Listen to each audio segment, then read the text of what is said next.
Votre attention s'il vous plaît. Cet élément est en ligne là. Contactez-nous pour savoir s'il est aussi disponible en la langue de votre préférence. Veuillez aussi noter qu'il est en audio uniquement, dépourvu de ce fait d'image originaire.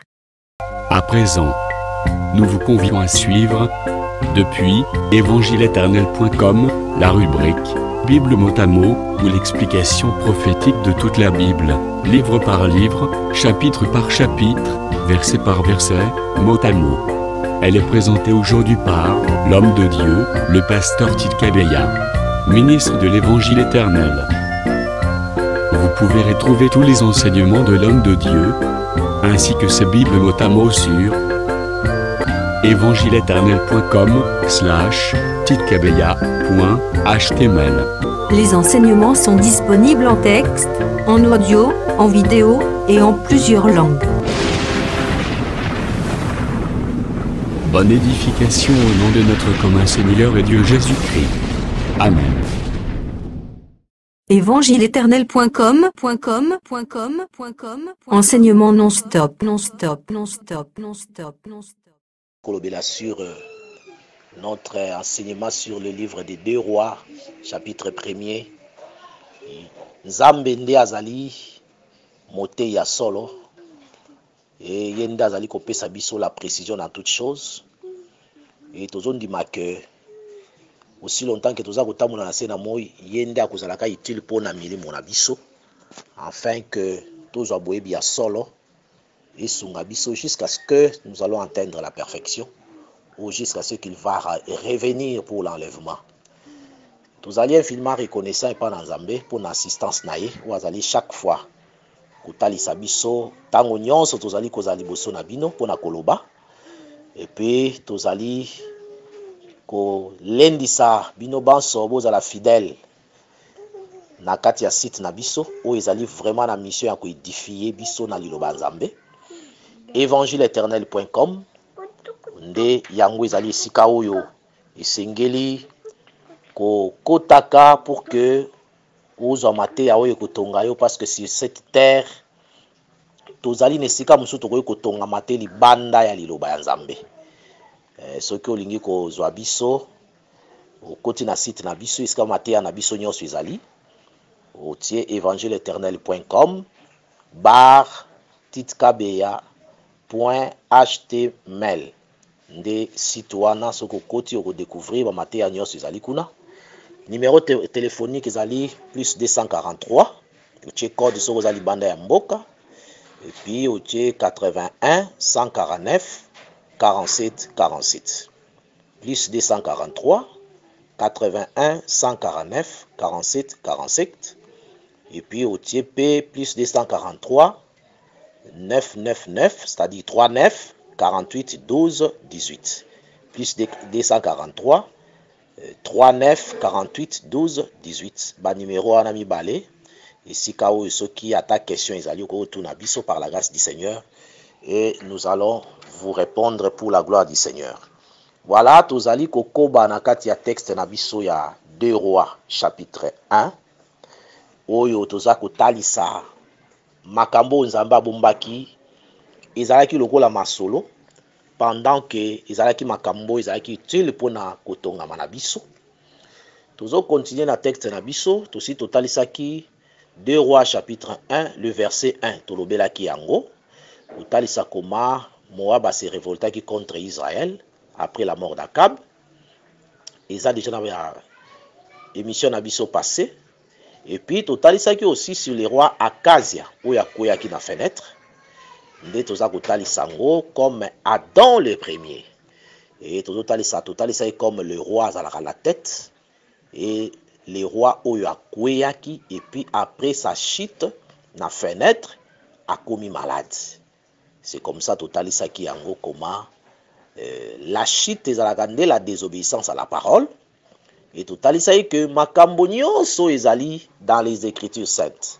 Soko zali kotanga même omoni lokola parama histoire, mais yeba ke na kati nango Nzambe azakoloba, parce que le Seigneur azalaka un sage selon écriture ya Ecclésiaste chapitre 8 le verset 1.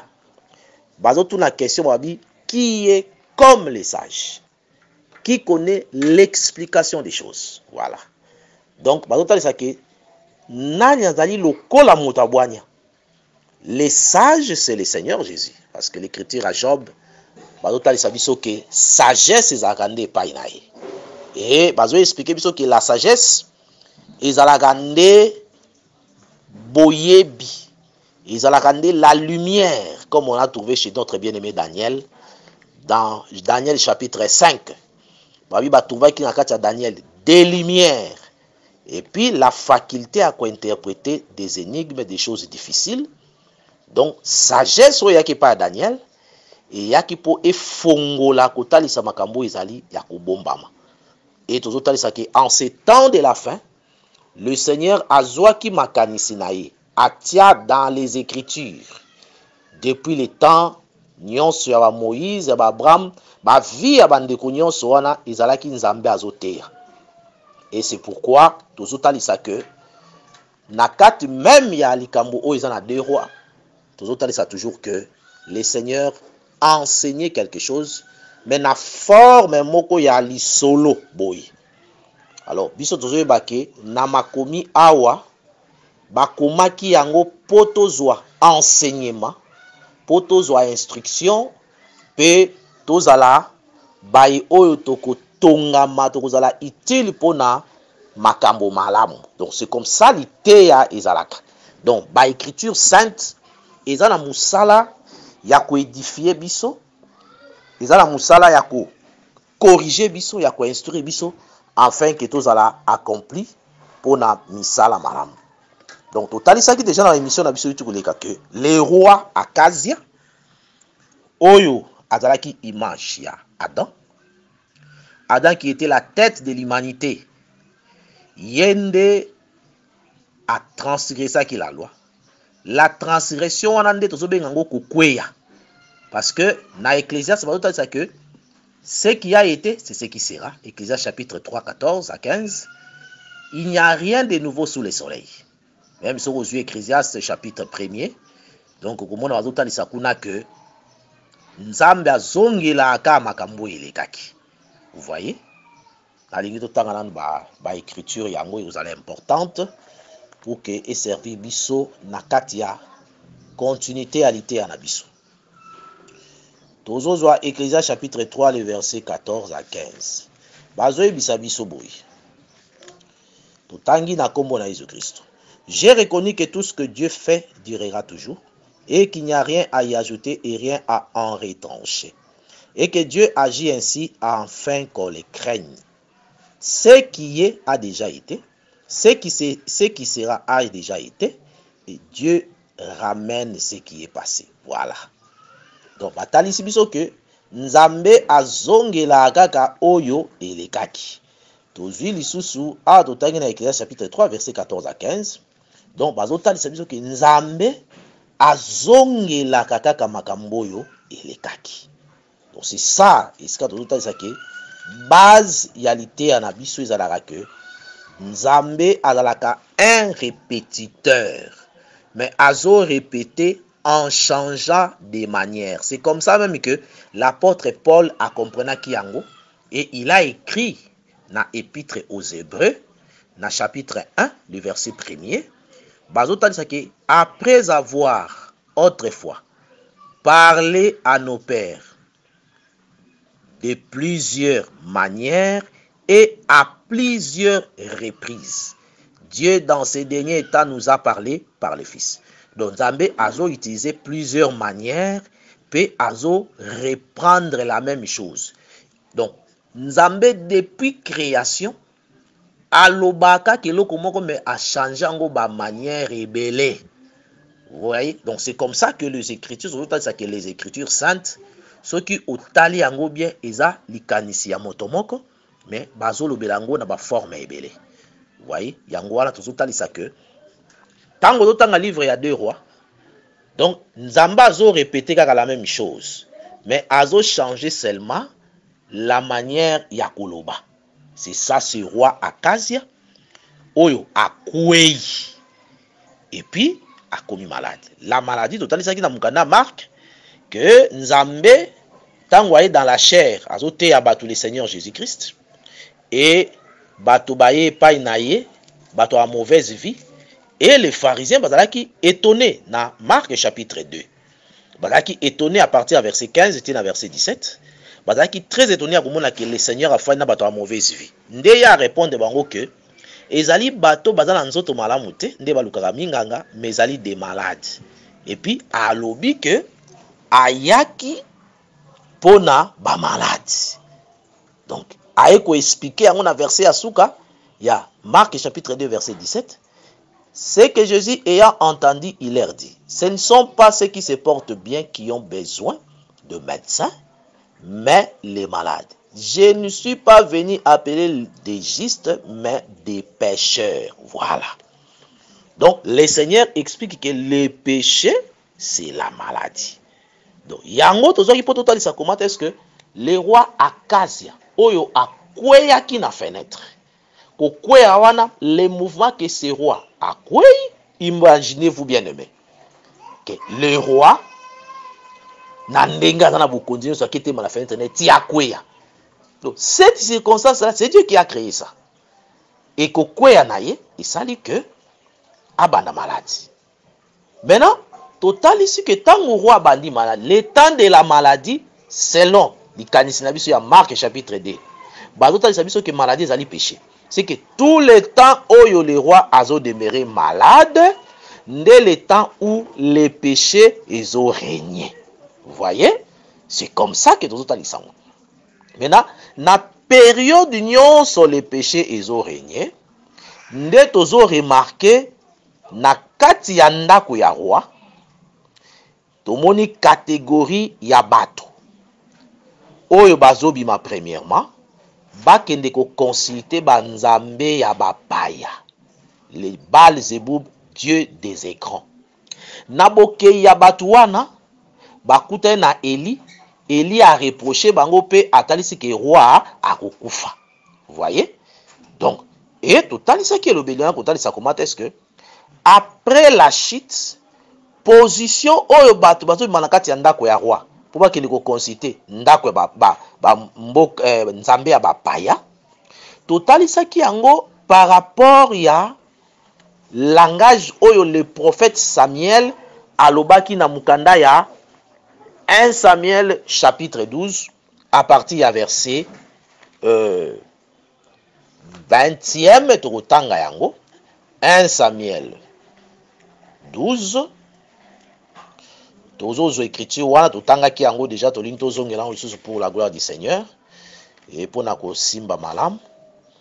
Alors le prophète azako reproché le peuple kolobake bakenda et pas ya banzambe non pas vers le néant nde loko tozako kozwa wana pour esunga biso lisusu. 1 Samuel chapitre 12 nazui le verset 21 à verset 21. J'ai lu au nom de Jésus. Samuel dit au peuple, n'ayez point de crainte, vous avez fait tout ce mal, mais ne vous détournez pas de l'Éternel et servez l'Éternel de tout votre cœur. Ne vous en détournez pas, sinon vous iriez après des choses de néant, qui n'apportent ni profit ni délivrance, parce que ce sont des choses de néant. Voilà. Donc, tout ce monde a que, Azako ebisa bango, ba se détourner te, même ba sali mabe, yango to ebisa toujours baton, même na kati ya ko exhorter, tout ça sera ata o sali nzambe mabe. Baki ma nzambe te, bazonga ke pa nzambe po na komi kitisa. So komi kitisi, nzambe azalaka un Dieu compatissant, azalaka aussi riche en beauté, azalaka aussi nzambe wa pardonnaka les péchés. David a dit dans le psaume que le pardon est auprès de toi afin qu'on te craigne. Pardon est rendu panaï. Donc si on sali mabe zongaka ke panaï. Azaranzambo alimbisa kabatu. Vous voyez? C'est pourquoi tout à ici que et panaï il faut toujours que zongaka na komikitisa. Apesa ki parabole enfant prodigue. Atalisi comment enfant prodigue akendaki libanda ya ndako ya tata. Mais tango nyonso azalaki nango, ezalaki ya kobebisama, et alobi nakozonga epai ya papa. Ozomona mec. Et là le Seigneur azali kolinga alakisa lolenge ya zalaka pona bana na ye na kati ya parabole la. Même si obungaki musika. Mais stango zwi likanisi ya kozonga epai na ye ekomizongisi na kati ya yo moko. Omi juger yo moko. Au monde que tu es dans le mal, peut oser likanisa ko se repentir, le Seigneur a pardonné. Vous voyez? C'est ça la parole du Seigneur. Donc, yango to tali sa que Samuel a ebisi bon kende pa yi mususu te, si te bo kende vers le néant. Vous voyez? Donc, toujours comprendre awa tango yo bana bazo bima na kati, bazo bima na kati ndaku ya roi. Bazo kende ko consulter les dieux étrangers. Esaïe pour l'entendre ça, bakei vers les néants. Alors, c'est nouana, toujours placé en gros comment dans le temps. Parce que ba écriture et ça ba prophétie. Maintenant, il faut qu'on situe en gros dans le temps. Maintenant, toujours en dans le temps, au comment on a que après que Adam a péché, la descendance d'Adam est cueillie vers le mal. C'est ça même la raison au total ça qui y a délige yaki. Le délige yaki parce que Nzambe a monaki que le cœur de l'homme est allé se porter chaque jour uniquement vers le mal. Donc batouaki vers le mal, vers le néant. Et c'est pourquoi le Seigneur a zoaki résolution ya ko détruire bateau. Ozomona. Donc eloko wana salamaki kuna na Genèse 6 ezongi awa sous une autre forme. Et le Seigneur a gardé toujours la forme et la pensée, mais a changé forme et à scène. Vous voyez? Toujours dans l'Ecclésiaste Ecclésiaste chapitre 3. Donc, Dieu ne ramène que ce qui est passé. Et Élie, Oyo Azako prophétisé sur la mort du roi, le quoi l'a accueilli vers les néants, les rois a okufa. Vous voyez? Donc, c'est comme ça, tout à l'heure, ça qui. Pensez au Wana, chapitre 1, verset 1er, tina 8e verset. Vous voyez? Donc, c'est comme ça, tout à l'heure. Alors, maintenant, Tozali Kozwa maintenant, à partir du verset 7, il y a 2 rois. Parce que Tozo continue, marche na biso. Na verset 7, baza kotali sabiso boye, tokotanga yango na kombo na Jésus Christ. Akazia leur dit, quel air avait l'homme qui est monté à votre rencontre et qui vous a dit ces paroles? Ils lui répondirent, c'était un homme vêtu de poils et ayant une ceinture de cuir autour des reins. Et Akazia dit, c'est Élie le Tishibite. Donc, on va comprendre que Moutouane est Élie le Tishibite par rapport à Mola Tonaye. Tu peux expliquer en gros par la grâce de Dieu aussi. Il envoya vers lui un chef de 50 avec 50 hommes. Ce chef monta auprès d'Élie qui était assis sur le sommet de la montagne. Et il lui dit, homme de Dieu, le roi a dit, descends. Il répondit au chef de 50, si je suis un homme de Dieu, que le feu descende du ciel et te consume. Toi et tes 50 hommes, et le feu descendit du ciel et le consuma, lui et ses 50 hommes. Akazia envoya de nouveau vers lui un autre chef de 50 avec ses 50 hommes. Ce chef prit la parole et dit à Élie, homme de Dieu, ainsi a dit le roi, hâte-toi de descendre. Élie leur répondit, si je suis un homme de Dieu, que le feu descende du ciel et te consume, toi et tes 50 hommes. Et le feu de Dieu descendit du ciel et le consuma, lui et ses 50 hommes.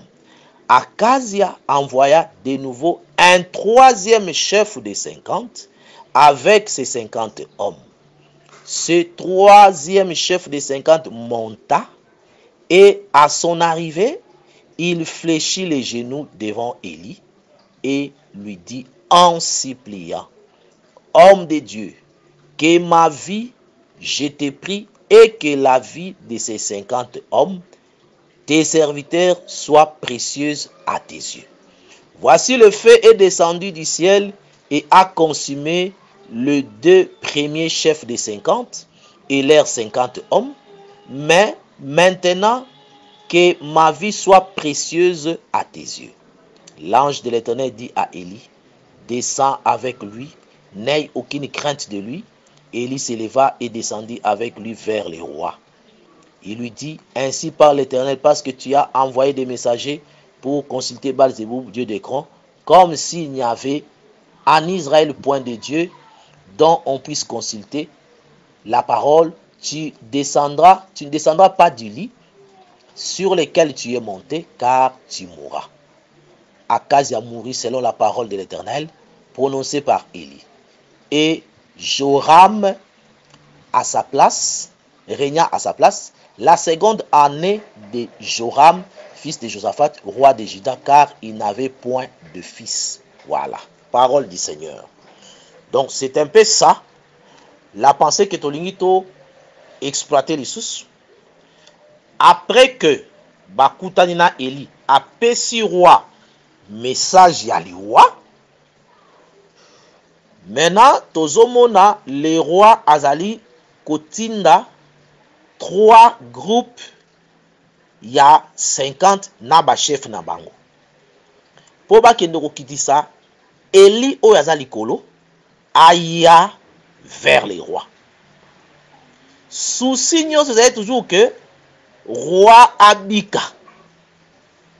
Alors bazo kende ko benga Eli akita. Eli était sur les sommets de la montagne. Nalingi bolanda biso très bien pour que bosimba biso malamu elo tozoloba. Donc tozomona les 3 groupes de 50 bazo uta toujours dans la maison du roi. Mais bazo bima bato na batango na bango. Le premier chef abimina 50. Pourquoi bazalaki na chiffre 50? Eloko liboso. Et puis les bazalaki pe na chef na bango ou azali kokamba bango. Parce que Nzambe atambola aussi avec des chiffres. Or tant total le chiffre 50 ezali chiffre oyo elobelaka biso sur la liberté, les jubilés. Parce que quand on parle du jubilé, ezalaka chiffre 50. Parce que Nzamba prévoyait que na Israël l'année au bazobenga l'année ya jubilé na Lévitique chapitre 25. Année ya jubilé wana ezalaki ndenge nini? Donc bako compter ba saba sambo na lingina tanga yango na Lévitique chapitre 25 na le 8e verset et kino na 11e verset. Tu compteras 7 sabbats d'année, 7 fois 7 années, et les jours de 7 sabbats d'année feront 49 ans. Voilà. Les 10e jour du 7e mois, tu feras retentir les sons éclatants de la trompette. Les jours des expiations, vous sonnerez de la trompette dans tout votre pays. Et vous sanctifierez la 50e année. Vous publierez la liberté dans le pays pour tous ses habitants. Ce sera pour vous les jubilés. Chacun de vous retournera dans sa propriété. Et chacun de vous retournera dans sa famille. Voilà. Donc, 50e année en Israël, Esaïe Kozala, l'année de la liberté. L'année du retour dans sa propriété. Vous voyez? Donc, quand le Seigneur nous aidera, tokolobela pe yango na détail nango nyonso. Mais awa tozotalisa na nini? Tozotalisa que année ya jubilé ezalaki toujours elobeli moko ezalaki prophétique. Parce que totalisa que la loi et les prophètes, selon Matthieu chapitre 11, le verset 13, et comment dit que car tous les prophètes et la loi ont prophétisé jusqu'à Jean. Les prophètes et la loi. Donc la loi était une prophétie. Donc tant qu'on entend Lévitique 25, c'est une loi, c'était aussi une prophétie. Donc tant que ça que 50e année et que la année à liberté oyo mutu nyonso ozalaki esclave ozalaki na nyongo ya mutu otekaki lopango na yo soki ekokisi 50 ans okozongela lopango na yo esclave akokoma libre ozomona. Alors eloko wana ezalaki image ya véritable jubilé et le jubilé véritable c'est notre Seigneur Jésus-Christ. Yende tango ayaki atalisi biso ke yenda ye ko annoncer jubilé. Vous voyez? Na Luc chapitre 4 à partir du verset 16. Tango akoti na synagogue ba pesi rouleau ya Isaïe atangi rouleau esika bakomaki l'esprit du Seigneur est sur moi parce qu'il m'a oint pour annoncer une bonne nouvelle aux pauvres, pour renvoyer libres les opprimés. Voilà. Donc, à Talisi, mission oyaye kosala. L'esprit est sur lui parce que aye ko annoncer une bonne nouvelle. Vous voyez? Quand le Seigneur nous donnera le temps, nous allons parler aussi sur la bonne nouvelle. Qu'est-ce qu'on appelle bonne nouvelle par rapport aux Saintes Écritures, aussi par rapport à la conception et à l'apôtre. Tant que l'apôtre va dire côté la bonne nouvelle. La bonne nouvelle, c'est quoi? On en parlera aussi par la grâce de Dieu. Toujours na kati ya ba émission na biso tozalango, bozala toujours fidèle na ba site na biso, nde topesi ba numéro téléphonique, bolanda toujours par la grâce de Dieu et le Seigneur fera ce que par son amour tokoka kozwa ba lumière sur toutes les choses parce que yende azalaka mopesi ya pole. Alors, tozotalisa que jubilé ezai ko talisa comment le Seigneur akoya ko rendre libre les opprimés selon Luc 4:16. Akoya ko zongisa biso aussi na kati ya lopango na biso tobungisaki. Vous voyez? Donc pona kotalisa que les jubilés et s'accomplisaki à la parce que là dans Luc 4 atalisi que aye pona ko annoncer la bonne nouvelle et pour rendre libre les opprimés. Quoi que a délivré ki bato nyonso a kangola ki bato. C'était toujours au temps de l'ancienne alliance. Matthieu, Marc, Luc, Jean. Ils avaient toujours temps ya loi. Et jusqu'à ce que le Seigneur a mati nekulus. Tant a mati nekulus, makila et sopani, ne a inauguré une nouvelle alliance. Et alliance wanande ko pesa biso la liberté. Et ko kango la biso. Et kango li biso pour que tozaki autrefois ba esclave ya masumu ya mabe. Maintenant tango ye aokufa zo libérer biso na esclavage wana potokoma ba libre. C'est pourquoi mon apôtre Paul Tambazotea, c'est pour la liberté que Christ nous a affranchis. Donc atali c'est tellement que Christ yende azali jubilé. C'est pour la liberté, pour tous à la libre, libre par rapport au péché, tous à la libérer, mais tokotika la nde ba esclave naye. Total ça que nzamba tikali jamais ko sala que moi si na bomotoboy moi ça la liberté. Moi si abota magazana ndako atata na bango, abota miti soki akoli après un moment bakoya ko somba ye pa mobali naye.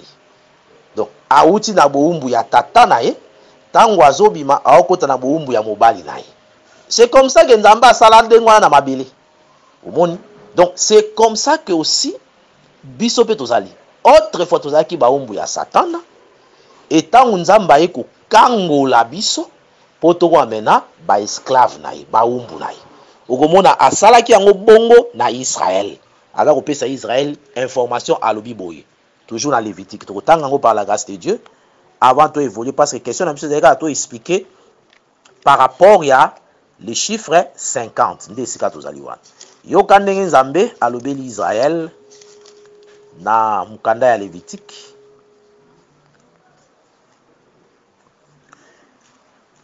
Tozui Lévitique. Tozotanga Lévitique chapitre 25. Tozui le verset 55. Totangi na kombo na Yesu. Car c'est de moi que les enfants d'Israël sont esclaves. Ce sont mes esclaves que j'ai fait sortir du pays d'Égypte. Je suis l'Éternel, votre Dieu. Voilà. Donc, attendez ici que Bana Israël bazali ba esclave naye. voyez? Donc, liboso bazalaki nano esclave ya diable, tout en Lévitique 25, le verset 55. Donc, azalaki nano esclave ya Pharaon. Tango aya bimisi bango na boumbu ya Pharaon, akotisi bango mena na kati ya boumbu na ye. Bakomi ba esclave na ye. Voyez? Donc, à libérer bango de l'autre côté, pour bakoma ba esclave, bakoma à son service. Voyez? Tango zomona Paul azomi benga esclave de Jésus-Christ, prisonnier de Jésus-Christ, a comprenaki l'ité ya o ya jubilé, les frères Paul. Donc, pour nous que les chiffres 50, ils ont jubilé. Et tout le monde jubilé a libérer les captifs. Puis a renvoyer libre les opprimés. Batwadaki konyokwama a libérer bango. Et aussi, atalisa ki na mukanda ya Lévitique, soki mutateki mabele na ye, mukolo a jubilé a kozongela mabele na ye. Vous voyez? Donc, pour nous que kozongela mabele na ye ezalaki toujours likanisi pona kotalisa toujours Dieu avait déjà prévu na kati ya loi Adam akozongela ka possession na ye ya mabele o ba pesaki ye lokola ya perdra ki yango Adam le premier abungisi yango to perdra possession wana par le premier Adam to ko récupérer kango na dernier Adam. Vous voyez? Mabelo ekozonga lisu na se ya bokonzi na ye pe nous allons régner sur cette terre. Mabelo to perdra ke pa ya Adam liboso yango Nzambe atiaki loi ya jubilé. Vous voyez? Donc c'est comme ça tozota lisango et tozolobela penza détail ya jubilé te quand le Seigneur nous aidera tokota lisango 50e année nde tozoyeka pona kotalisa que na 2 Rois chapitre 1 nde sika o tozotalisa que bato wana bazalaki 50. Les 50 qui vont chercher que les prophètes qui étaient sur la montagne Akita. Donc, bazalaki ko porter les chiffres 50 pour na kotalisa que bazalaki ko luka la liberté, la délivrance. Mais eloko ni esalimi bazo kende bazalaki na chef na bango. Basali chiffre 50 pour na kotalisa que bazo kende ko lukande la liberté. Mais bazalaki na chef moko azokamba bango. Élie était sur la montagne. La position ya Élie sur la montagne parce que Élie azalaki prophète. Ba acte ya ba prophète etali sa rappel aussi ba acte ya Nzambe.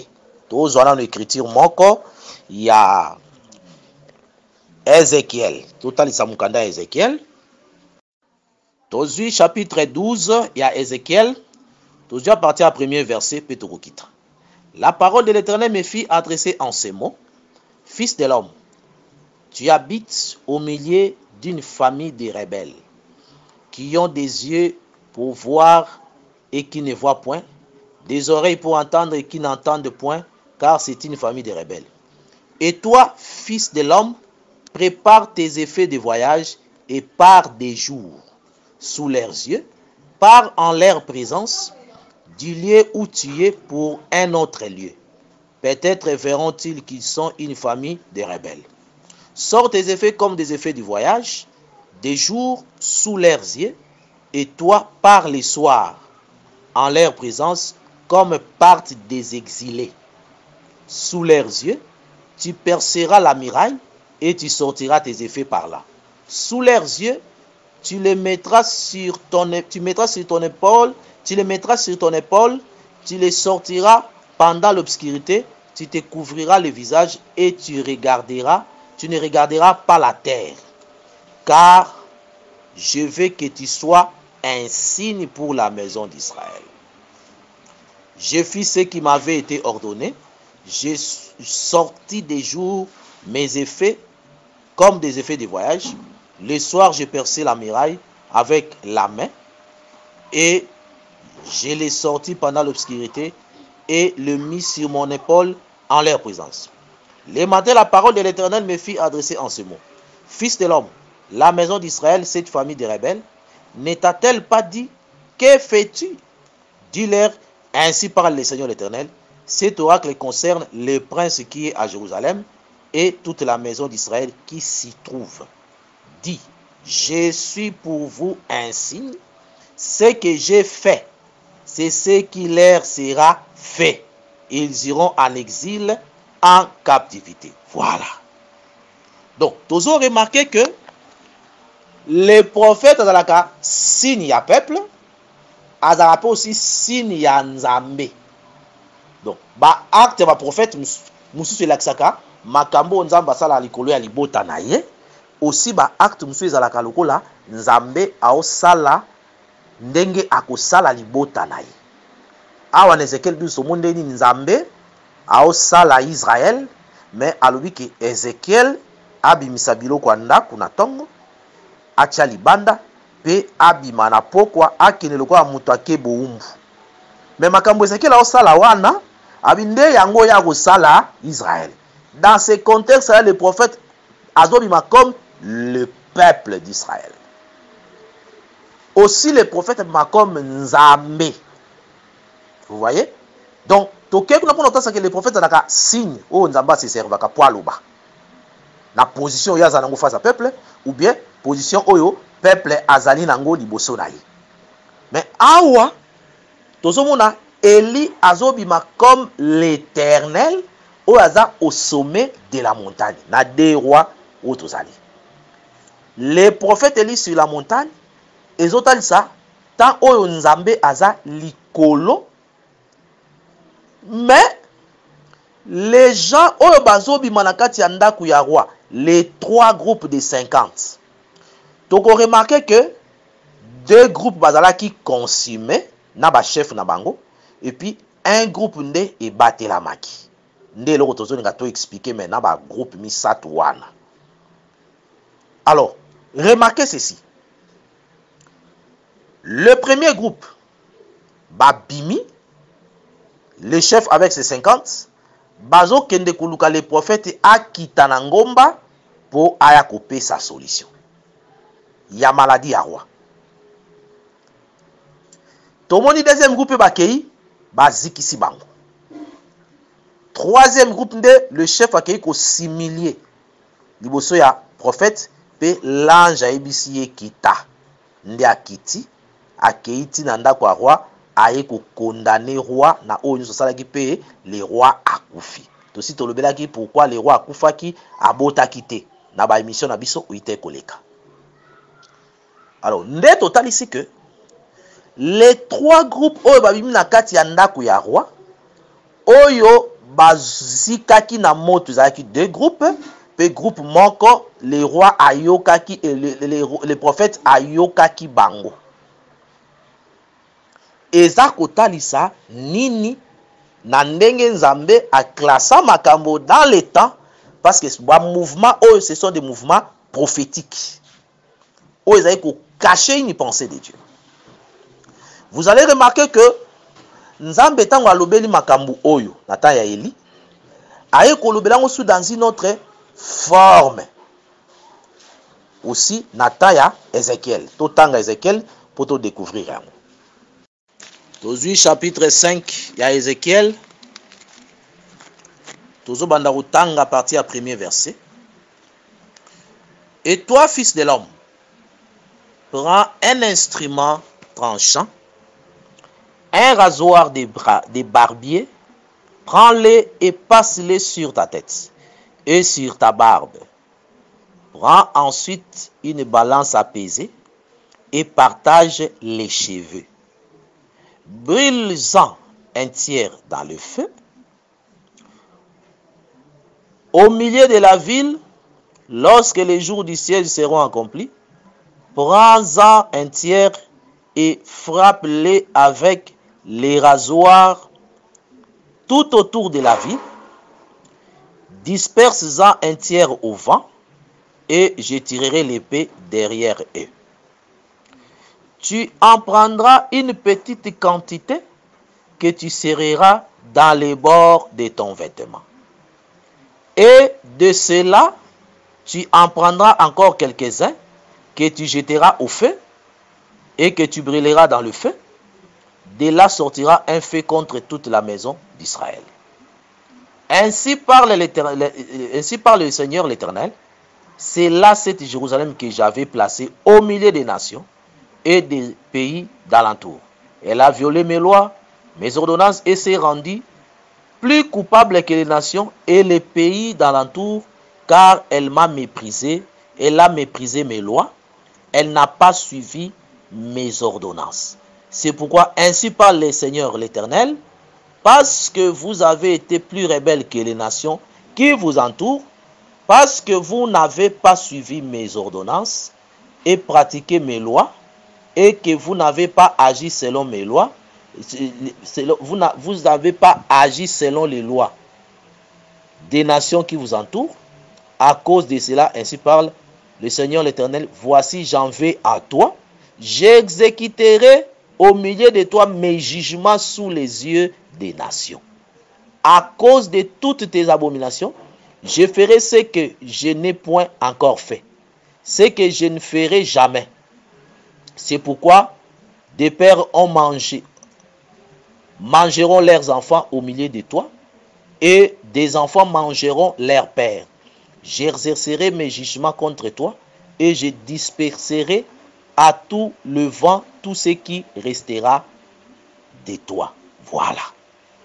Donc, tous ont remarqué awa na Ézéchiel chapitre 5. Qu'est-ce qui se passe dans Ézéchiel chapitre 5? Israël azalaki a se comporté mabe. Maintenant, Nzambe a yebisi Ézéchiel. Nde totali saki mena kuna. Ezaki boso Ézéchiel azaki forme ya peuple. Mais awa maintenant Ézéchiel Nzambe aza ko utiliser ye azwa mena lolenge ya Nzambe. Maintenant, la chevelure du prophète Ézéchiel ezobimande peuple. Nzambe alobi na iboyi. Kata suki na yo. Maintenant, zwa suki na yo. Zwa ndambu tumba yango na moto. Mususu okozwa yango obeti yango ekenda na mopepe na rasoir barbier. C'est que ende babenga na lingala lotebu. Donc rasoir pona okata mandefu. Nde bakata kana okati apre oseku yango boye epanzane ke na mopepe. Mususu okozwa okangi na songe ya elamba na yo. Voilà. La chevelure du prophète, tango azo kata yango, azo kabolango na biteni misato. Et cette chevelure du prophète plutôt, ezai kolobela nini. Tozo écriture moko, oyo ekotali sabiso, parce que chevelure dans la Bible ezala pe na ba explication nango, ezaka explication mon côté. Okomona c'est comme sous la chevelure ba ça comme la gloire pour la femme. La chevelure ezali aussi le pouvoir, la puissance ya Samson, ezaki na suki nae, suki ya Samson ebimaka pouvoir, puissance nae. Mais Paul ça n'a compté la chevelure ezaka la gloire pour la femme aussi. Vous voyez? Donc et puis tozomona chevelure nesika mususu etalisaka pe peuple. Totanga l'écriture pour que et ndimisa biso yango par la grâce de Dieu. Tozotanga na Jérémie chapitre 7, tozui le verset 29. Et tozotanga tina verset 30 par la grâce du Seigneur. Coupe ta chevelure et jette-la au loin. Monte sur les hauteurs et prononce une complainte. Car l'Éternel rejette et repousse la génération qui a provoqué sa fureur. Voilà. Car les enfants de Juda ont fait ce qui est mal à mes yeux, dit l'Éternel. Ils ont placé leurs abominations dans la maison sur laquelle mon nom est invoqué, afin de la suer. Ils ont bâti des hauts lieux à Tophet, dans la vallée de Ben-Hinnom, pour brûler au feu leurs fils et leurs filles. Donc, awa, tozomona, Nzambe ayebisi prophète Jérémie, kata suki na yo, pe bwaka yango mosika. Après, a interprété. Mata likolo ya likolo ya ba ngomba, pe bimisa maloba ya mileli, ba parole ya complainte. Ba moko yemoko abi car Donc car ezali pour expliquer likambo et osala manado kata suki bwaka musika car l'Éternel rejette. Donc pour l'Éternel atalisaki a rejeté Jérusalem, abandi na koyebisa prophète kata suki bwaka ngo musika pe na sima banda kobisa maluba ya mawa ya pasi. Ndabi et repousse la génération qui a provoqué ma fureur. Voilà. La génération qui a provoqué sa fureur là, c'était Juda, Oyo, Akei, Akimi Mosika Nzambe, Asali Mabe, Atie ba abomination. Maintenant Nzambe pour la sake, Akabwani na bango, Nzambe azu prophète Katasuki na yo, Bwakango Mosika. C'est que le cheveu ici, ou la chevelure, et d'autres ça, peuple Oyo a se séparé na Nzambe. Nzambe a kabwani na ye, parce que a commis na bosoto.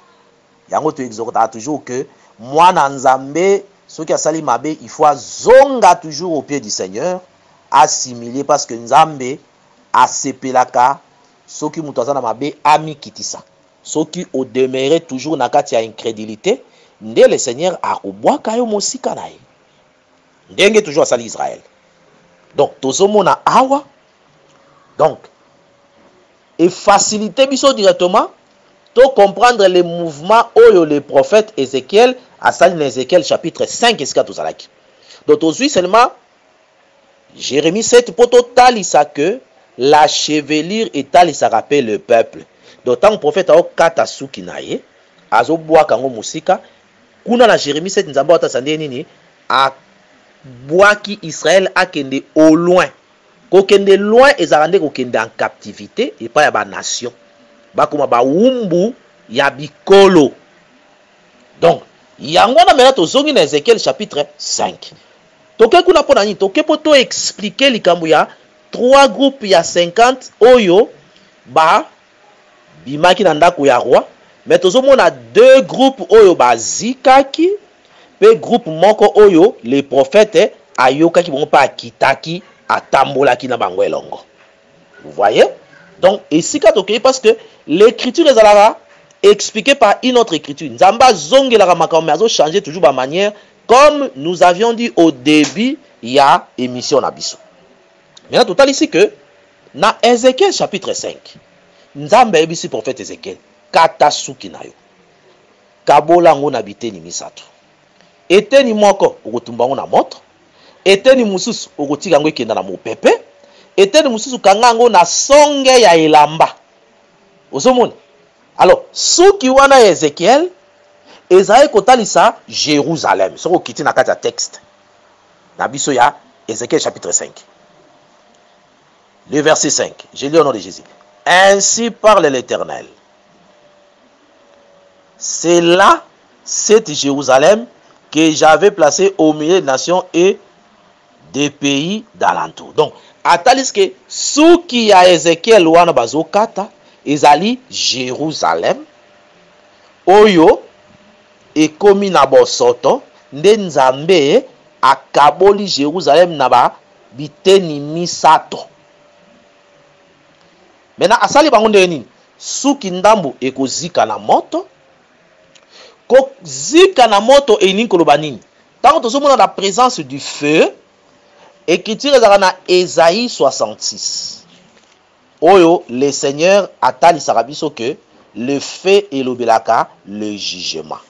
D'autant tozomona ta ya moto ezalaka ta ya kanda, ta ya colère, ta ya jugement, ya condamnation. Voilà, tout de suite, Ésaïe 66, le verset 15, tina 16e verset. Je lis au nom de Jésus.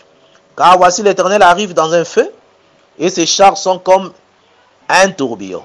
Il convertit sa colère à un brasier, et ses menaces en flammes de feu.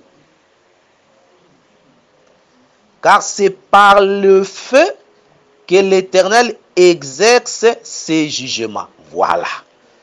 Donc, tant que nous avons moto ezaka sini ya Nzambe azo sala jugement, azo condamné. Donc, et faciliter biso to comprendre Ézéchiel chapitre 5. Tango yo Jérusalem azalaki ville moko na libota na ye na kati basali mabe tozomona moto etumbi bango c'est tozomona ta ya colère ba misusu atindi bango na bombu nde mopepe bakei vers les nations. Les vents ce sont des nations aussi. Et puis tomoni mususu akangi na songe ya elamba. Eloko nzambe azosala awa na Ézéchiel chapitre 5 ezala nzambe azo ramener ce qui était passé selon écriture ya Ecclésiaste chapitre 3 14 à 15. Awa Ézéchiel aobi nzambe. Nzambe azwi suki na ya kati, azwi ndambu isiki na moto, mususu ekela mupepe pe mususu akangi na songe ya elamba na ye. Wala nzambe nde asali. Atalisa on a bomo ya Ézéchiel. Donc awa Ézéchiel azobima comme l'Éternel Dieu. Donc nzamba ozongela nini? Nzamba ozongela ka eloko moko esalamaka na jardin. Parce que Adam l'a rappelé comme une ville. Parce que nzamba azobenga Jérémie parce que voici je t'établis comme une ville forte. Na Jérémie nzamba azobenga comme azal aussi comme une ville. Tous appelez écriture wane kozala importante. Jérémie chapitre 1, tous le verset 18. Voici, je t'établis en séjour sur tout le pays comme une ville forte. Donc, les prophètes nous avons comme c'est la ville Yamakas, une colonne de fer et un mur d'airain contre les rois de Juda, contre ses chefs, contre ses sacrificateurs et contre le peuple du pays. Ils te feront la guerre, mais ils ne te vaincront pas, car je suis avec toi pour te délivrer, dit l'Éternel. Donc, nous avons comme ça, Jérémie, la ville où ils ont sécurisé. Pour la vérité, maintenant, nous avons la sécuriser. Ata basali bituma bakolonga ye te. Parce que batiza toujours écriture wana, ils te feront la guerre mais ils ne te vaincront pas. Ezara malam ko répéter écriture mais quand est-ce que bakosala o guerre bakolonga te soki nzambe azingi yo abateli yo. On nzambe azalaka autour de ceux qui les craignent. Selon l'écriture psaume de Zoloba. L'ange de l'Éternel campe autour de ceux qui les craignent pour les arracher au danger. Donc tozomona nzambe ako arracher na danger so kozali ko craindre ye. Nde akomisa yo ville forte, muraille d'airain, pe banguna na yo bakosala yo eloko te. Donc tozomona awa Jérémie abimi comme une ville. Donc tant tomonaka la ville ya Jérusalem esali mabe ezalaika po expliquer likambo salamaki na jardin. Un homme Adam azaki pe un seul mais na kati na ye bato babimi ya biteni misato. Nde eska toke poto expliquer 3 groupes ya 50. Donc tozomona groupe ya liboso bazaki na chef na bango, groupe ya mibale bazaki na chef na bango, ya misato pe bazaki na chef na bango. Mais to remarqué que na groupe ya liboso tant bazo kende liboso ya Eli ayoki demande na bango te akitisi moto eziki bango. Or Esaïe 66 est ici déjà que moto ezalaka nde signe ya colère, signe ya nzambe azako exercer jugement ya condamnation. Elingi kotalisa nini langage ya wana ya premier groupe ya 50. Toujours que les chiffres 50 comme les gens ou bazo luka liberté bazaki na chiffre ya liberté mais bazo kende ko luka bonsomi. Bazali ko former bato bazo luka bonsomi mais bao linga bakitisa nzambe. Mais bao kitisa nzambe mais nzambe aboyi ko kita. 3 groupes en total ils seront comme étant les nations, Israël et les prophètes. Les 3 groupes wana. Maintenant tu peux expliquer en nini avec les écritures. Parce que chaque groupe a un chef naï. Total premier groupe na chef na bango. Ndenge nini les écritures et l'obéli yango sous une autre forme mais au moment que les kanisi wane ko toujours et ko fanda avec les mouvements où isalamina des rois par la grâce de Dieu. De Dieu. Tozotanga par la grâce de Dieu na Acte chapitre 14 Tozui à partir à verset 16e. Awa tozomona comment le frère Paul tango basali bikamwa batu baloué bango baboyi ke batu baloué bango pe par cette occasion babandi koloba par la grâce de Dieu. Dans une verset 16e, c'est Dieu dans les âges passés a laissé toutes les nations suivre leur propre voie. Quoiqu'il n'ait cessé de rendre témoignage de ce qu'il est, en faisant du bien, en vous dispensant du ciel les pluies et les saisons fertiles, en vous donnant la nourriture avec abondance et en remplissant vos cœurs de joie. Voilà. Donc, c'est que Dieu, dans les âges passés, a laissé toutes les nations suivre leur propre voie. Tangu nzamba tike ba nation so bazilanda banzela na bango azaye kotambola na banani. Tozui mukanda ya Psaume chapitre 147. Tokotanga pe Psaume chapitre 147. Tokozwa aussi ikanisi moko kuna le verset 19. Balobi, il révèle sa parole à Jacob. Psaume 147, le verset 19. Il révèle sa parole à Jacob et ses lois et ses ordonnances à Israël. Il n'a pas agi de même pour toutes les nations et elles ne connaissent point ses ordonnances. Voilà. Donc, ici que Nzambe a révélé sa parole naïe. Pe ba loi naïe, ba ordonnance naïe et pas Jacob.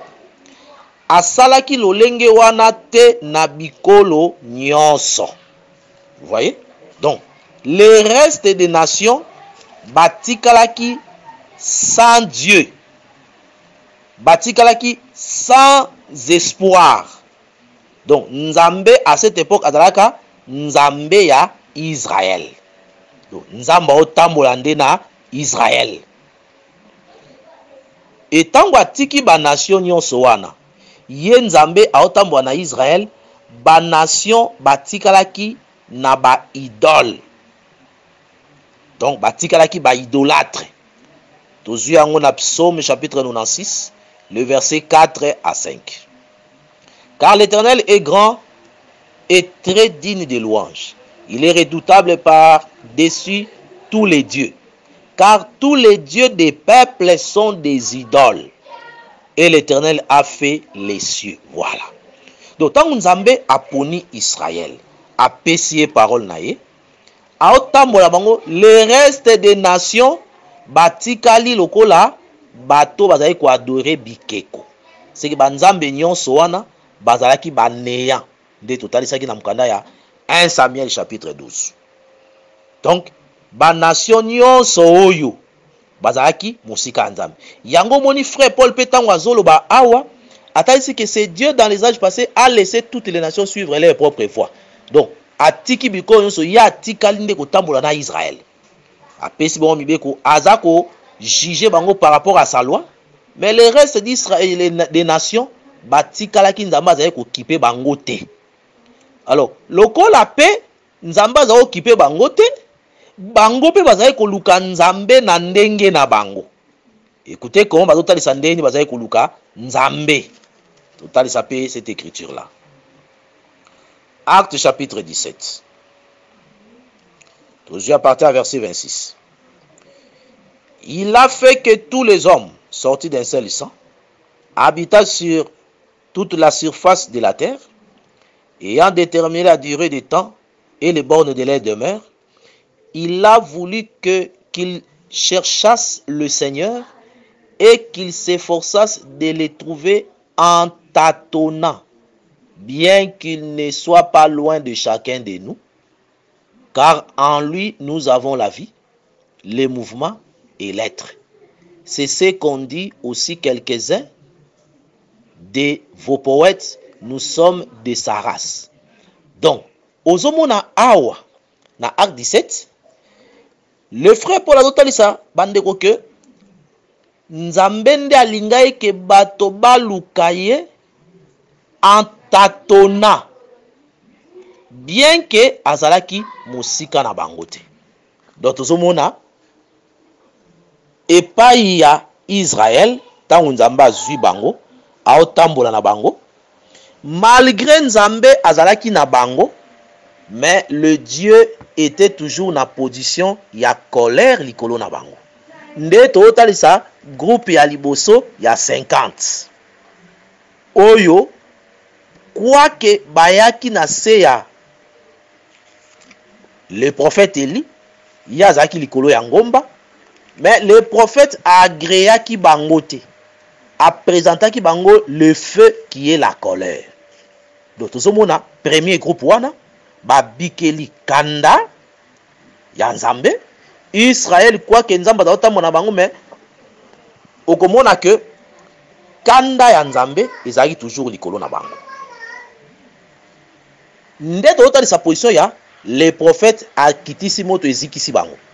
Donc pour la c'est que le Seigneur a condamné ki bango, a jugé ki bango, c'est que la loi est ko justifier bango te liboso na Nzambe. Donc bazaye ko tambola na mobeko, le chef de 50 wana total ça mobeko nde zaye ko kamba bango. Mais loi est ko kitisa Nzambe te pour aya ko résoudre problème ya maladie ya roi. Nde tozomona ke quoi que bango bakendaki, mais yango esala été que roi akita. Donc tout ce qu'Israël avait vécu, ezali toujours temps ya Nzambe azana kanda agréa bango te. Deuxième groupe nde total ça aussi les groupes ya 50 ya mibale wana, comme aussi les nations. Les nations pe balukaki Nzambe, mais okomona ke tant bazo luka Nzambe, quoi que balukaki Nzambe en tâtonnant, mais Nzambe pe agréaka bango te. Ezali toujours temps ya colère. Donc le temps ya kokitisa moto eza signe ya kotalisa ke la colère du prophète ezali nano. Kanda ya roi Eli ezali. Kanda pona nini? Kanda parce que le roi akweyaki na fenêtre, akomi malade, ake ko consulter Nzambe ya bapaya. Nde kanda wana le prophète sur la montagne et azo kitisa moto.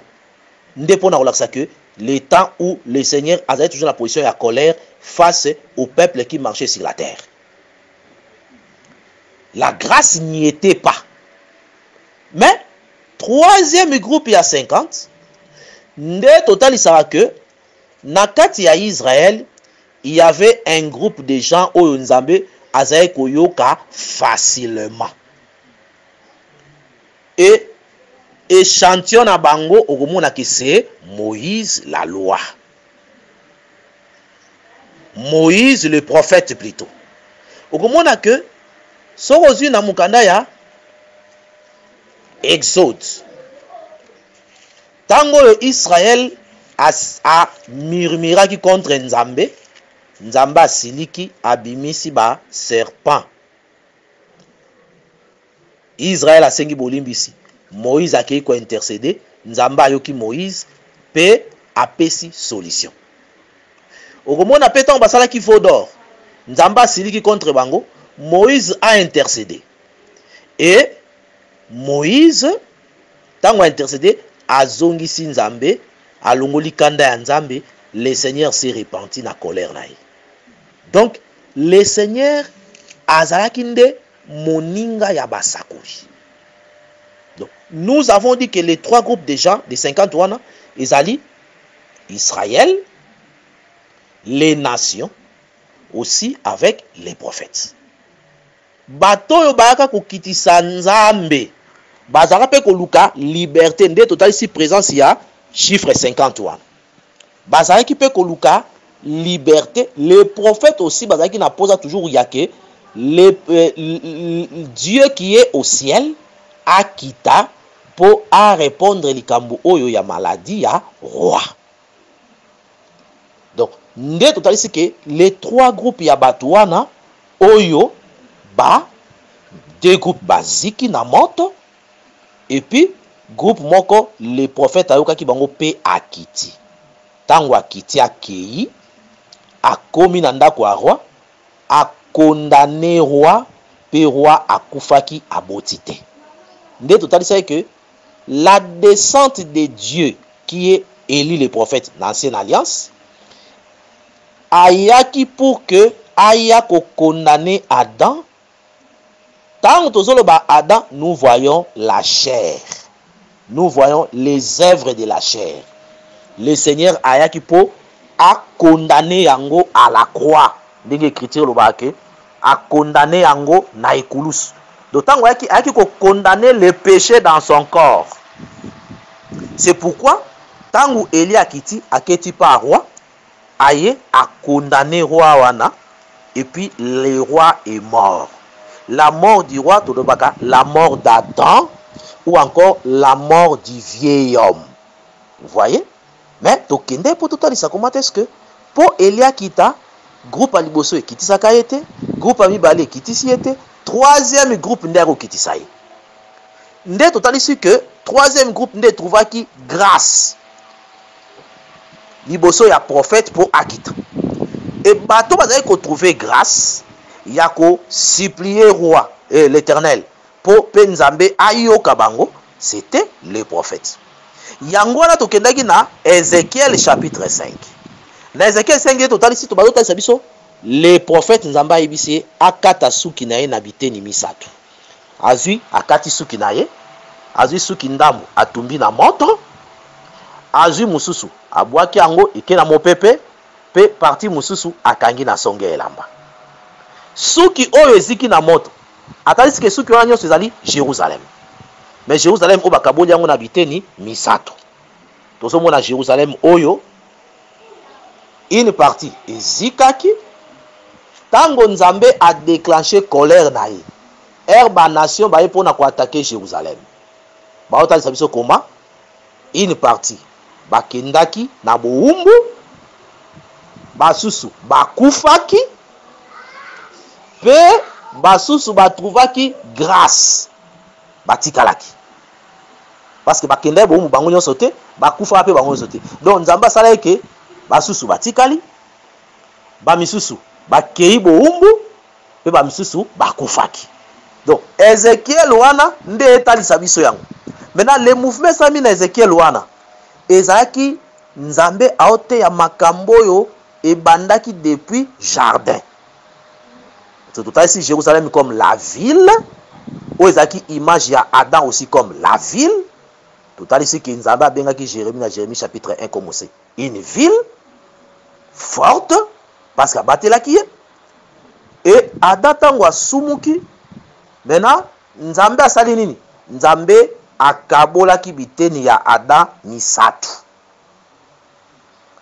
Asali que nakati ya Adam les nations babimi, nakati ya Adam Israël abimi, nakati ya Adam pe tomoni ba prophète babimi. Maintenant okomona que bato batrouvaki grâce. Nde bato yo Ézéchiel akangaki na songe ya elamba na ye.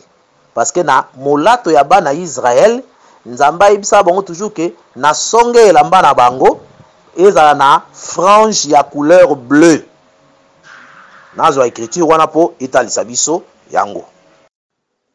Tozui na Nombre chapitre 15, le verset 37 dit na verset 38.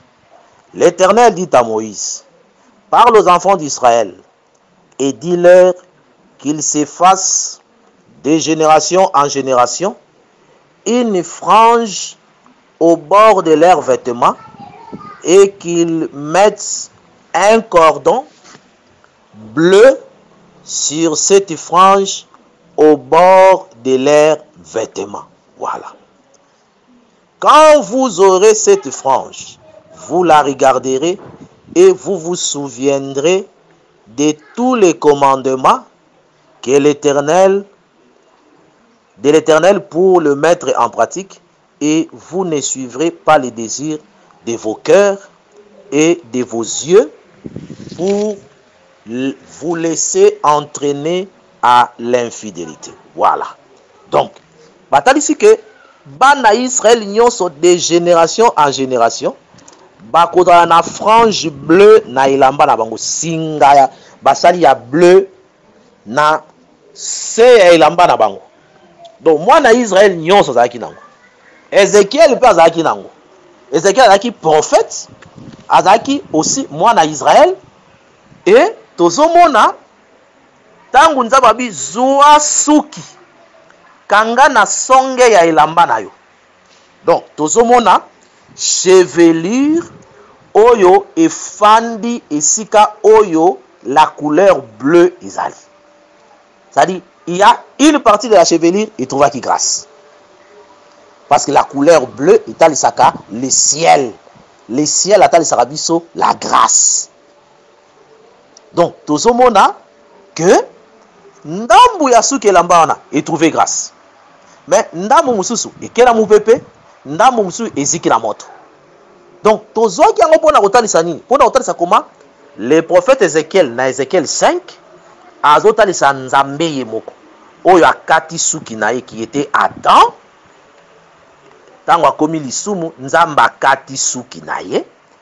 Maintenant na kati ya suki wana une partie il faut ekenda boumbu, une partie oyo eko zika na moto, une partie oyo eko sala nini eko zala na songe ya elamba. Donc tant nzamba sali bon na nzoto Ézéchiel azaye koloba oyo akosala. Et quand Adam a péché, tout à l'heure que na kati ya kotambola ya nzambe na batu na mabele, nzamba sali que il y avait une catégorie ya batu oyo bazaki na songe elamba na ye. C'est-à-dire batrouvaki grâce.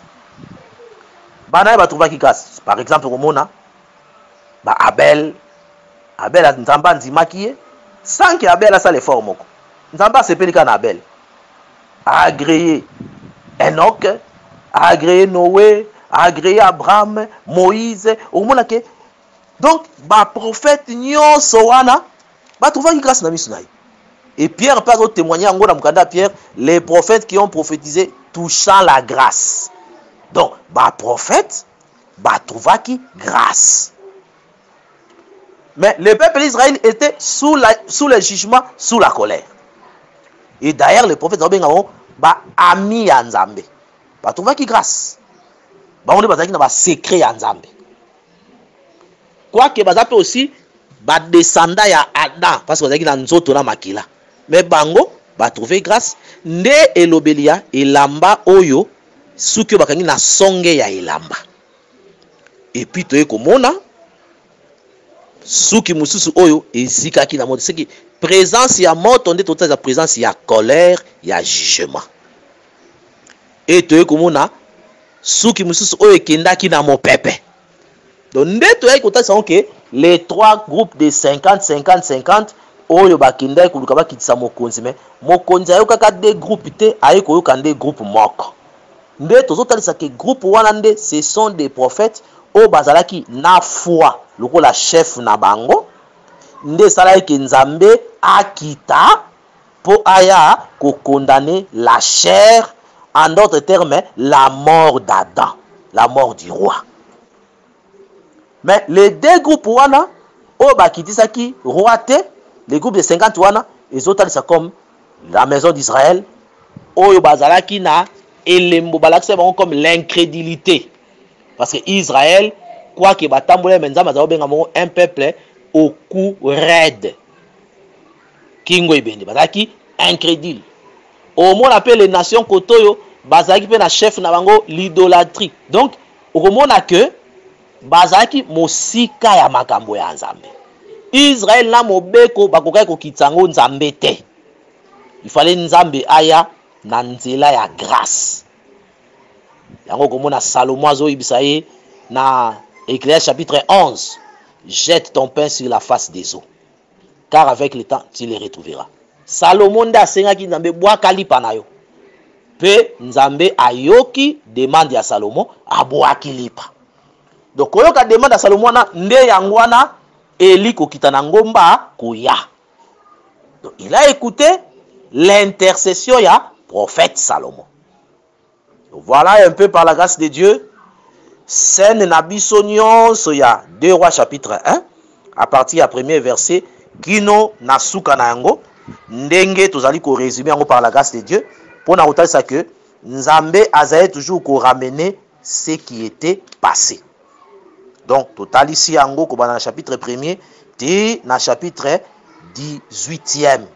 Donc Nzambe azali toujours ko répéter scène ya Adam où il y a péchaki, le roi qui est tombé sur la fenêtre, et puis le roi a commis malade, koko ya wana c'est la transgression, et puis Adam komaki mutamasumu.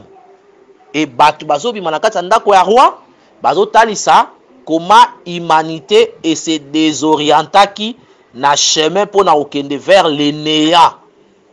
Et puis to moni comment Nzambe tanga bandi kozwa batu otambola na bango, ndeni Nzambe malgré otambola batu mais azali toujours na position ya colère. Un groupe baye ko kitisa ye akiti pour que aboma les rois. Donc voilà un peu en conclusion notre pensée au tozalaki nango pour na kotalisa sur le livre des 2 rois chapitre 1 le verset 1er tina verset 17e. Donc pour na kotalisa que Dieu ne ramène que ce qui est passé. Voilà que le Seigneur a dans la louer pour na émission na biso tozali ko soukela a par la grâce de Dieu soki Maté Anabiso, Olandi Yango par la grâce de Dieu, numéro téléphonique, Ezali 081 149 47 47. Sorozali Banda Yamboka, outil plus 243 81 149 47 47. Ozupe 039 48 12 18. Ndeba numéro téléphonique Nabiso.